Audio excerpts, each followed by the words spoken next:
The easiest way to make the horn is to use the tool tube. I suggest that reset the tool at the beginning, so you can create a shape just like a path.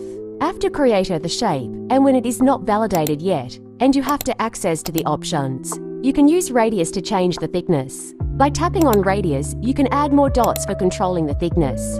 The next step is to use the twist option. But before that, you need to change the profile. You can change the profile here because if the shape is circle, the twist not going to be visible. After changing the profile by tapping on twist, you will have these purple dots that can be used to control the number of twists.